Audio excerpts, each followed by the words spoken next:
in the UK, as of the 25th of July, they're going to be requiring all adult content websites as well as social media, websites such as social media, to verify the age of their users. So over the last 2 weeks, there's an interesting app called T-App. It's basically Yelp for your love life. There's folks on 4chan who actually shared like public Firebase storage buckets that contained like the verification documents of over 70,000 women. Imagine how ironic it is that it's supposed to be like a community of safety, but you know, it's like the complete opposite.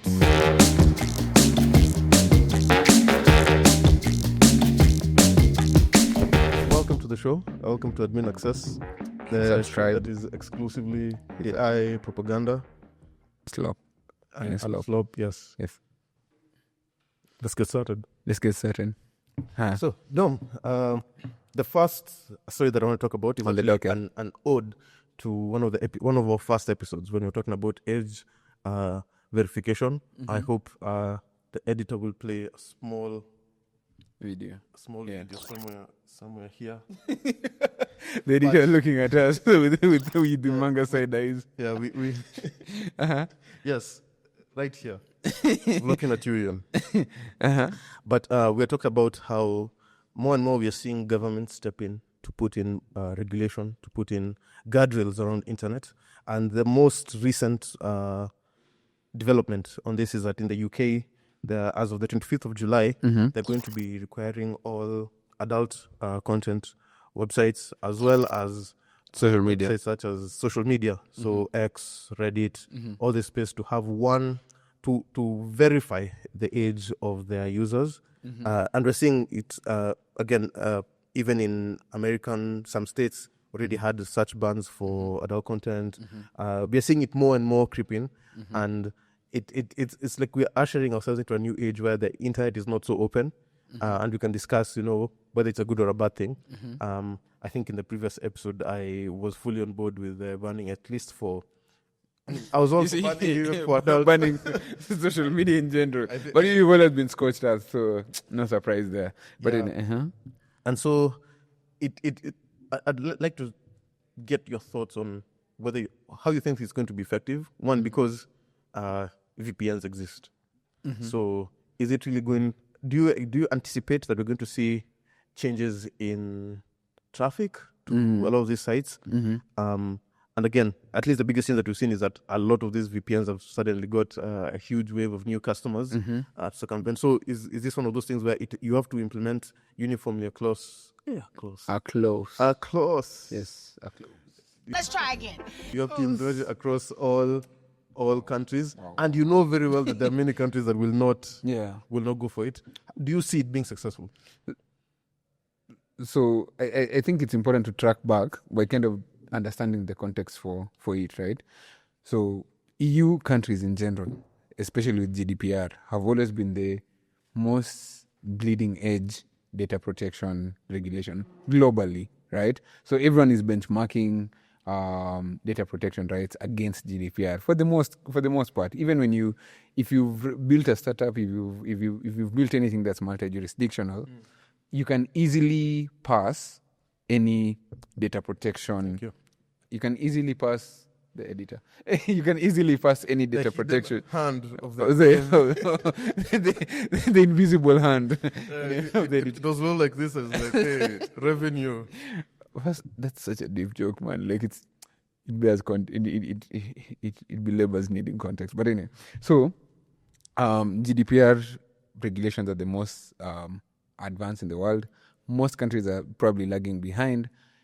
And because of GDPR, there's obviously a lot of protections for underage and minors, especially with regards to just misuse of data. I mean, we can track back the slew of cases where we can, of course, ask our editor to just slap all these cases here of all these data protection issues that have affected a lot of big tech companies. So yeah, fast forward to 2025 and where we are at now. Previously, a lot of the, let's say, age consent verification used to be like a checkbox, like somebody consenting that, hey, I'm over 18. But that's so easy to game. Like there's no there's no veracity really in being able to verify that somebody is actually over 18 if they just click on a checkbox. And then the UX slightly advanced to people inputting the actual age of birth. And I think the psychology trick behind that UX is that if somebody has to put in their exact age, you almost have to think a step ahead to lie. So it reduces people who are feigning being overage by when they accidentally input their real age, right? But still, that doesn't cure it, right? Do you think it's going to have an effect on the traffic? So I'm thinking about it. Think of sites like Reddit. What do you think? I'm thinking about it right now in the context of the reason why I was tracking back with the context is because there's been always a principle of the minimal required information that you need to collect to be able to verify age. So where we are at right now is that before I come and ask you for your personally identifiable documents, like your ID or your bank statements to be able to verify your age, right now we're in an age where it's probably OCR engines, like object image recognition, machine learning trained models that can be able to scan someone's face to kind of guesstimate the age. And only if you fail those checks is when you're required to actually submit a lot of these documents. Now, there's two things I have with that regard. I have been privy to working with a bunch of these companies that do a lot of age verification, where most of the time it's facial recognition against an ID, like the liveness checks and all these things. So you can actually track all the checks that an OCR engine does when they do a facial video recognition, and I think it's actually pretty decent. I know Google has rolled out, I think it was just as of last week, YouTube is rolling that out, verification by just facial recognition. And I think that's the best step we can do right now to, at the minimum, comply with regulation without needing to have to force the user to give up their personal information. However, outside of that, there is reason to actually require people to verify their age. I mean, there's also downsides for that. I mean, and we've seen the downsides as recent as last week. Yeah. 2 weeks Actually, before we get there, I know where you're going. I'm going to hold you a bit on. I want to raise a point that I hope you can kind of contend with. So, for many people looking at these proposals, looking at this legislation coming to a country near you, there are those who are making the case that, hey, a big part of the internet relies on the aspect of privacy. If every place I'm required on the internet requires me to leave my own personal identifiable information, then that's a huge threat against my privacy, against also the risk of in a political context. How do I know I'm not being targeted? How do I know that if I say something that I'm not on some government list? And in a dead internet as well. What do you think about those who are raising the privacy concern where it's like, hey, I want to browse X, I just do not want to say who I am? Reasonably so. I think it's more nuanced than that. This valid. That's a valid concern. I don't think there's any argument against privacy per se, where it doesn't make sense that you want to keep your data private. Yeah. However, there's also a balance that needs to be towed. Now that's where I think policymakers kind of go a bit gung-ho and pull the trigger a bit too much, especially with platforms that require that. In my opinion, because I know where you're headed with this. So there's an argument for tools like social media tools like Facebook and Instagram, let's say the big social media apps, needing and requiring this age verification tooling. However, what I've noticed is the trend. I won't even be on the side of Facebook because I know there's monetary gain in tracking people's behavior for since they were kids and everything all the way to adulthood. It's good for them. It helps them generate money, but they recede they surrender that mandate for age verification to let's say the people who are distributing the apps.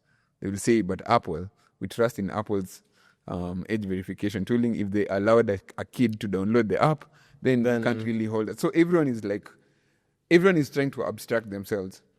Because you have from to remember the responsibility. that, From the responsibility. So really, who bears the most burden for age verification? Is it big tech apps, or is it the indie developers? Is it the you and I who are doing like apps that are gonna still be distributed by big platforms?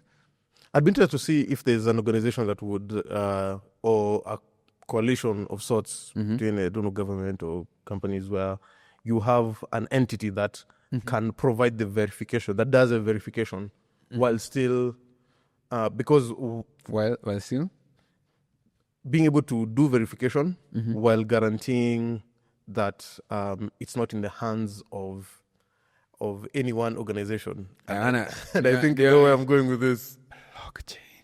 Actually, No. I think No, I wasn't going. Blockchain. I think there is a reasonable blockchain application for identity verification. But What? we can get into And it's that. called WorldCoin. I mean, the white paper is sound, but the use case is for UBI. It's not really for. We should definitely do a deep deep dive. Yes, Well, but the use case is actually sound for blockchain technology. However, I didn't want to go there. The bigger risk for data right now is actually usually because of data brokers. yes, Like all these platforms and are breaches. and breaches, right? Data brokers and breaches, that's really just the biggest risk. In fact, I wanted to sign up, and probably we should do this as an exercise and get back to our audience like by the next episode. We sign up with these platforms like Incogni and all these guys who go scour the net for all your information that has been breached. Though I know some password managers provide those kinds of tooling these days, dark web monitoring and things like that. When any of these big tech companies have had like any of your data breached. And if you want to sponsor the show, Call me NordVPN. Who are the other guys? I am serious. And don't call me Shirley. Opal. we will I shield know you for have nothing anyone to do with on data, YouTube. but just, give us a shout out. Anyway, speaking of data, Speaking of data breaches. breaches. Do you know? In fact, the biggest challenge that is being raised from the age verification is that now my personal identifiable data is out there, and something can happen to my identifiable data, and I'll let you take us through that. So, dear viewers, anyway, over the last 2 weeks, there's an interesting app called T-App that I'll probably define as, it's basically Yelp for your love life. But only Yelp? women, but only women can leave the reviews. Or it's like a credit rating bureau for men. It's like capture the flags, except all flags are red. I like that one. It's like Rotten Tomatoes, but only women are the But critics. nothing is certified fresh. I like that one. It's like Glassdoor. If you know Glassdoor, meeting Tinder. Our audience are the big brain. They know Glassdoor. Yeah. Anyway, so just to kind of get into it, T-App is an app where community members in that particular app can run instant background checks on different people. the committee members are all women. Yes, the community members, to be specific, are women. It's supposed to be a community that allows women to date safely.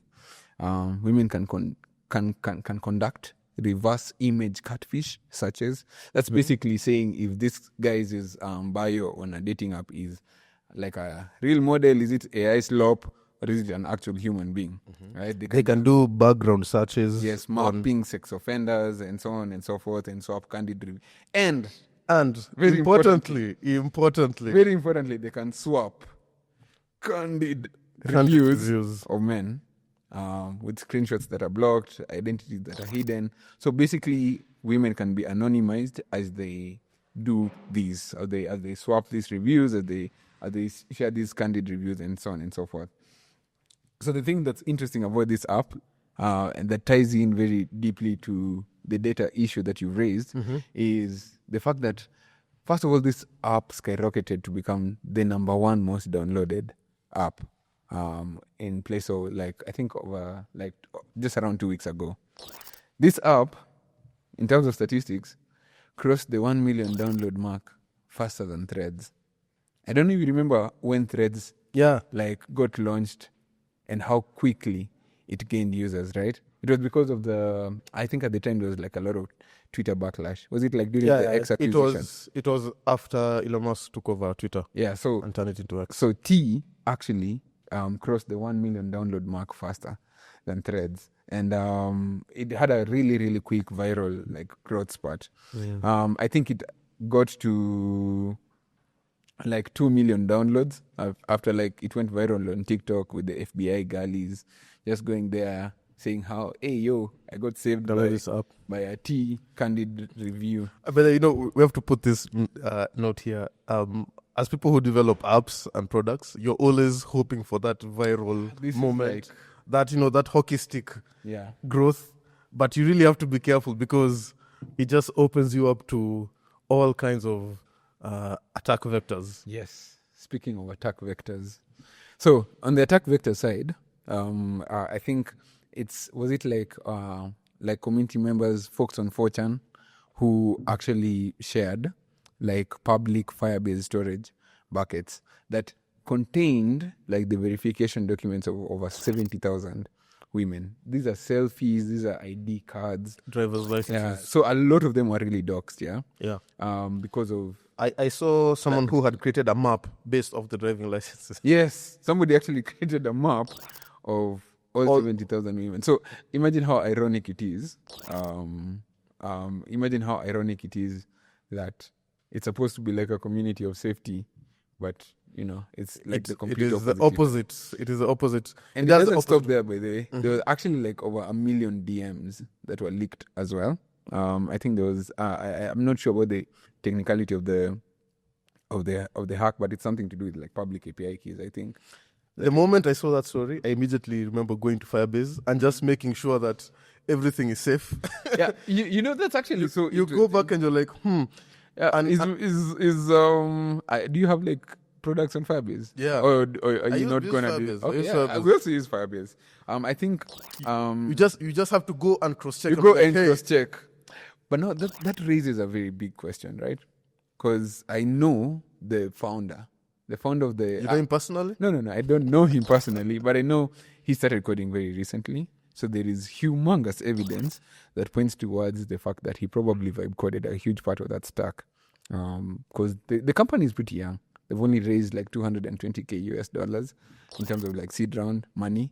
So there is a level of abstraction, even not that technical per se, that when you're using, let's say, a backend as a service such as Firebase, it can handle a lot of that logic for you, right? And I think you've had experience. So AI is taking jobs from engineers and giving them to cybersecurity analysts. Actually, that is an interesting take. I think it's actually it's a good way to read it, because a lot of these managed backends, for instance, and then you're using, let's say, a lot of agentic coding tools to do that. It's such an easy slide for anyone to actually do. Like I'm sure many people went back and checked out like how many public Firebase storage buckets they have, and they were like, oh wow, I should have.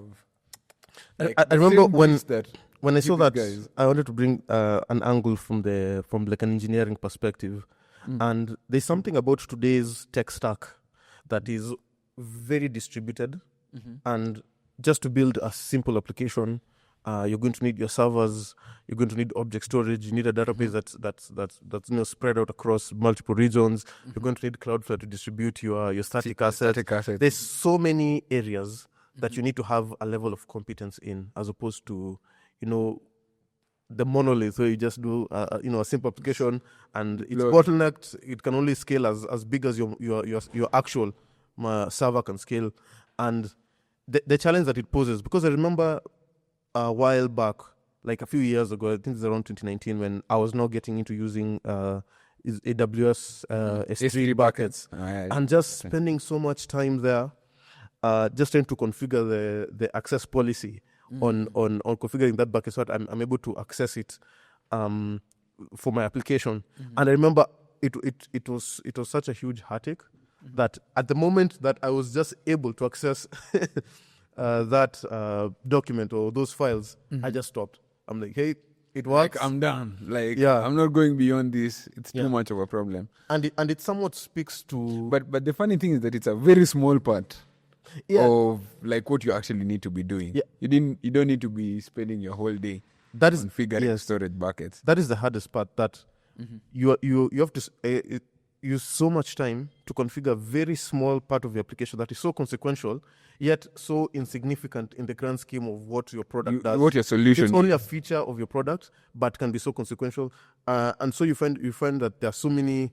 Like we've had a lot of those lessons over the years where it's like you really have to spend time going back on security, looking into it, and it can even extend to other places. Sometimes it's an issue arising out of where the effect isn't necessarily a security breach, but it could be a bottleneck.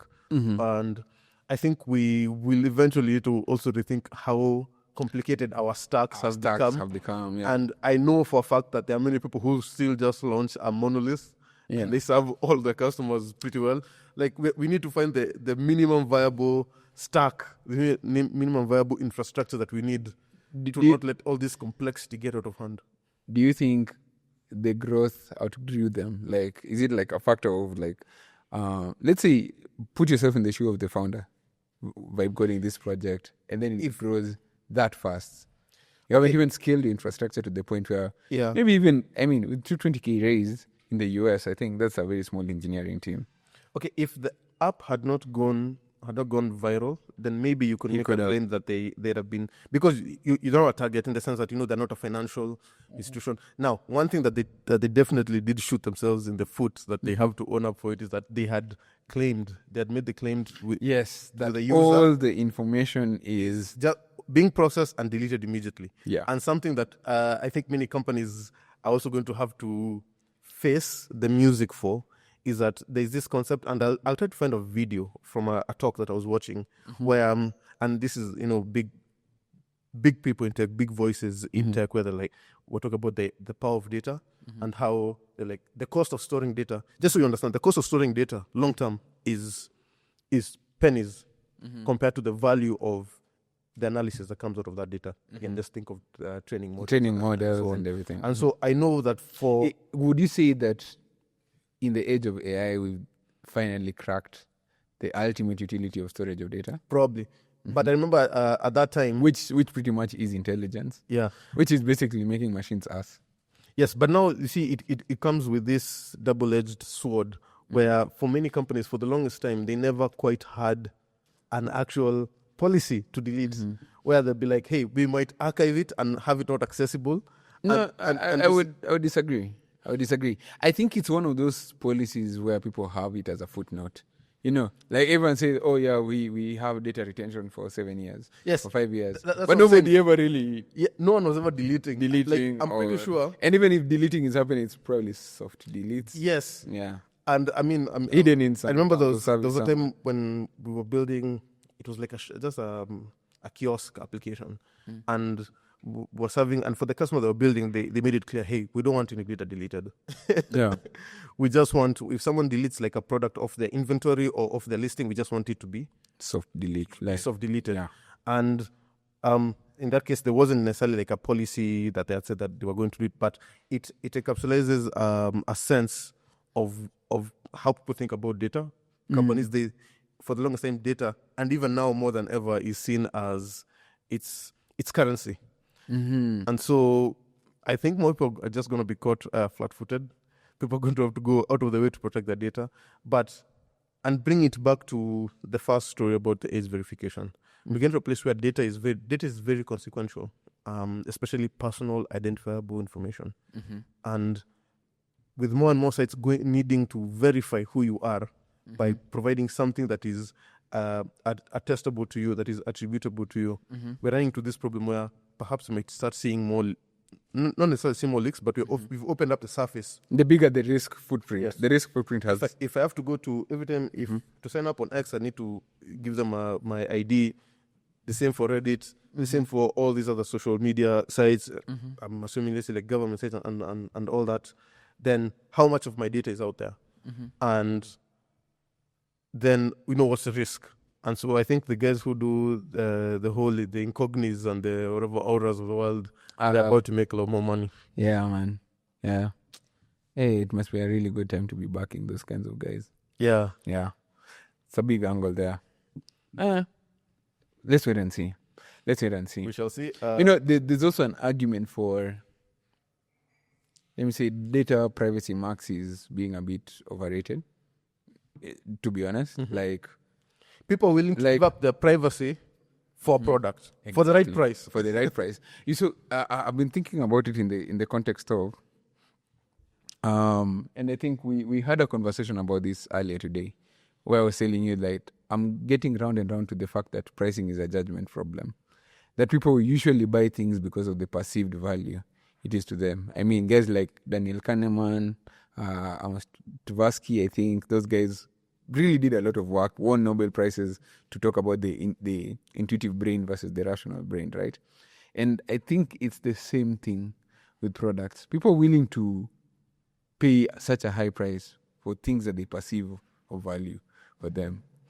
And that's why it kind of moots the argument for data privacy maxis. I'll never forget. Like it's the same thing as the cookies, like the theory of cookies, the UX behind accepting cookies in every website, right? It's the big blue accept all cookies.